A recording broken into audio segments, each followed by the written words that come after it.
Medical physiology lectures.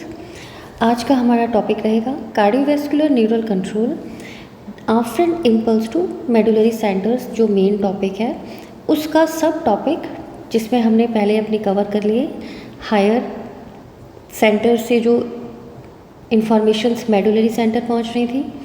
दूसरा हमने cover किया आफ्रेंट्स। तीसरा हमने कवर किया रिफ्लेक्स मैकेनिज़म्स। सो रिफ्लेक्स मैकेनिज़म्स में हमने बैरो रिसेप्टर रिफ्लेक्स और कीमो रिसेप्टर रिफ्लेक्स मैकेनिज़म्स आपको बताई।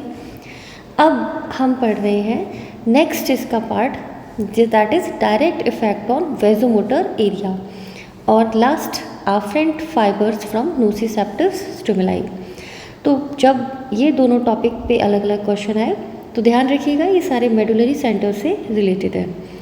तो चैप्टर स्टार्ट करने से पहले गुजारिश है, अगर आपको चैप्टर पसंद आए, अच्छा लगे, समझ में आए तो please like and subscribe my channel. आज का टॉपिक स्टार्ट करते हैं direct effect on vasomotor area. So vasomotor area कहाँ है? मेडुलरी सेंटर में, ठीक है, मेडुला में। So VMC is directly affected locally produced hypoxia and hypercapnia. यानी लोकल लेवल पे अगर हाइपोक्सिया या हाइपरकैप्निया प्रोड्यूस हो जाता है तो वीएमसी जो है उसके रिस्पॉन्स में अपना इफ़ेक्ट शो करना स्टार्ट कर देता है। कैसे इफ़ेक्ट शो करता है? पहला, सेंट्रल नर्वस सिस्टम इश्चैमिक रिस्पॉन्स और दूसरा इसमें देखने को मिलता है कुशिंग रिफ्लेक्स। अब इन दोनों पे ही बहुत इंपॉर्टेंट शॉर्ट नोट्स कई बार पूछे जाते हैं, तो ये ध्यान रखिएगा। सेंट्रल नर्वस सिस्टम इश्चैमिक रिस्पॉन्स, जिसे अपन CNS इश्चैमिक रिस्पॉन्स भी बोलते हैं, ठीक है। तो इस नाम से क्वेश्चन अक्सर शॉर्ट नोट में पूछा जाता है।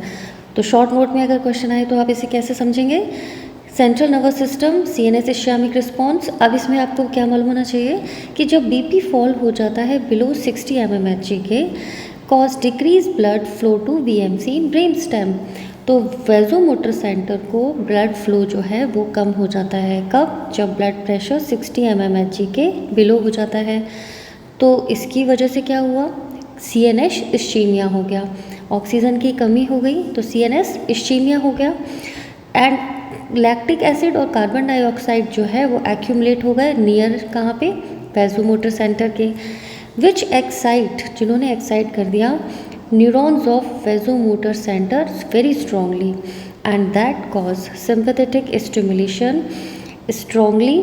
Finally जब strongly sympathetic stimulation stimulate होता है leads to vasoconstriction which immediately increase blood pressure and this is known as CNS ischemic response। यानी जब CNS में यानी सेंट्रल नर्वस सिस्टम में इश्चेमिया की कंडीशन आई तो स्ट्रॉन्गली वेजोमोटर सेंटर ने सिंपैथेटिक स्टिमुलेशन करवाया जिससे वेजो कॉन्स्ट्रिक्शन हुआ और वेजो कॉन्स्ट्रिक्शन के बाद जो है इमीडिएटली ब्लड प्रेशर जो है बढ़ गया और back towards normal. So this is known as ischaemic response. तो इस रिस्पॉन्स के थ्रू जो वेजोमोटर सेंटर है वो BP को नॉर्मल लाने की कोशिश करता है। ये कैसे एक्ट करता है? Act as emergency arterial blood pressure control system. तो CNS इश्चैमिक रिस्पॉन्स किस तरीके का रिस्पॉन्स है? Act as emergency arterial blood pressure control system. जब हम बात करते हैं कुशिंग रिफ्लेक्स की, जिसे कशिंग रिफ्लेक्स भी बोलते हैं, सो कशिंग रिफ्लेक्स में क्या होता है? जब इंट्राक्रेनियल प्रेशर जो होता है वो इंक्रीज हो जाता है, it becomes equal to arterial pressure और ये आर्टेरियल ब्लड प्रेशर के बराबर हो जाता है। That cause compression of arteries in brain and decrease blood supply to vasomotor centre. तो इंट्राक्रेनियल जो क्रेनियम में प्रेशर होता है जब वो बढ़ जाता है और आर्टेरियल ब्लड प्रेशर के बराबर आ जाता है तो ये कंप्रेस कर देता है आर्टरीज़ को ब्रेन के अंदर, और जब ब्रेन में आर्टरीज़ बहुत ज़्यादा कंप्रेस हो जाएंगी तो जो ब्लड सप्लाई है ब्रेन टिश्यूज़ को वो डिक्रीज़ हो जाएगी और ख़ास तौर पे वेजोमोटर सेंटर को, जिसकी वजह से प्रोड्यूस हो जाएगा हाइपोक्सिया और hypercapnia. This leads to local discharge from VMC result in rise in systemic pressure and restore blood supply to medulla, and this effect is known as Cushing reflex. that result in finally increase in blood pressure, also cause reflex bradycardia via baroreceptor response।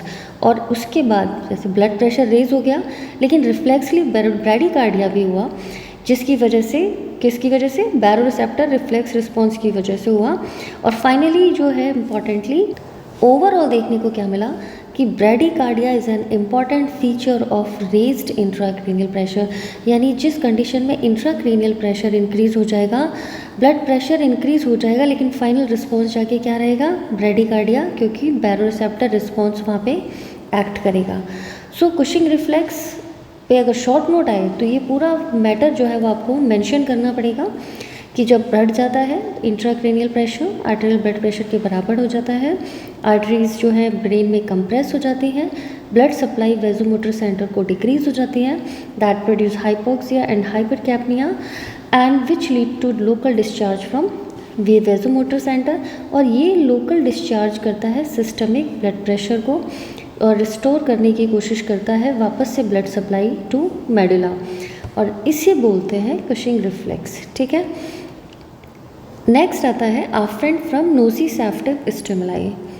नोसिसेप्टिव stimuli यानी pen को respond करने वाले receptors.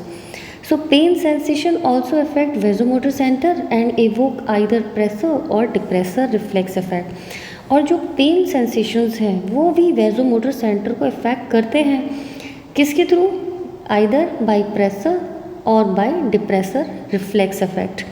अब ये क्या होता है, pressure effect के बारे में पढ़ते हैं कि पेन सेंसेशन से, that is the pain sensation जो कि कहीं भी पेरिफेरल पार्ट पे है, carried by unmyelinated C fibres. और ये सोमैटिक पेन आफ्रेंट्स हैं, अनमाइलिनेटेड सी फाइबर्स हैं, कहीं भी पेरिफेरी से जो है वो सेंसेशन पहुंची।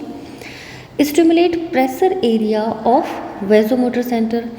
और प्रेशर एरिया अगर वेजोमोटर सेंटर का स्टिमुलेट होता है तो सारा जो इफेक्ट होता है वो पॉजिटिव सिंपैथेटिक एक्टिविटी में जाता है, that cause stimulation of sympathetic activity and increase blood pressure and tachycardia. जब डिप्रेसर एरिया की बात करें यानी pain sensation from visceral pain afferents, अब यहाँ बहुत इंपॉर्टेंट ध्यान रखिएगा, जब सोमेटिक पेन आफ्रेंट है तब जो इफेक्ट जाता है वो प्रेशर एरिया से जाता है, और जब विसरल पेन आफ्रेंट है तो इफेक्ट जो है वो डिप्रेसर एरिया के थ्रू जाता है। थिन माइलिनेटेड फाइबर्स होते हैं, synapse with the depressor area of VMC cause inhibition of sympathetic activity and produce hypotension and bradycardia.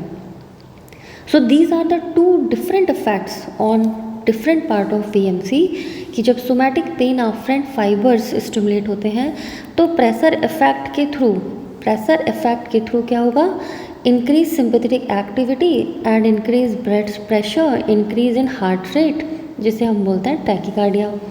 जब विसरल पेन आफ्रेंट फाइबर्स जो कि थिन माइलिनेटेड फाइबर्स हैं, इनके थ्रू जब पेन सेंसेशन जाएगी तो इफेक्ट कैसा आएगा, डिप्रेसर इफेक्ट। और डिप्रेसर इफेक्ट कैसा आएगा, क्यों, क्योंकि ये डिप्रेसर एरिया ऑफ वीएमसी को स्टिमुलेट कर देगा, तो डिक्रीज हो जाएगी sympathetic activity, decrease in BP जिसे बोलेंगे hypotension, decrease in heart rate जिसे हम बोलेंगे ब्रैडीकार्डिया। तो ये दोनों क्वेश्चंस जो हैं एक दूसरे के अपोजिट हैं, पर ध्यान रखिएगा जो कन्फ्यूजन है वो यहाँ पे हो सकती है, तो ये दोनों चीज़ों को ध्यान रखना कि सोमैटिक पेन प्रेशर इफेक्ट करवाता है और जो विसरल पेन है जो वो डिप्रेसर इफेक्ट करवाता है। So this is all about the direct effect on vasomotor centre और afferent from nociceptive stimuli. So I hope chapter आपको अच्छा लगा हो, समझ में आया हो। So please like and subscribe my channel, और आगे इसी तरह से फिजियोलॉजी के चैप्टर्स कंटिन्यू पढ़ने के लिए हमारे साथ जुड़े रहिए। मेरे नोट्स टेलीग्राम लिंक पे अवेलेबल हैं, आप ज्वाइन कर सकते हैं। Thank you, wish you all the best, good luck to you.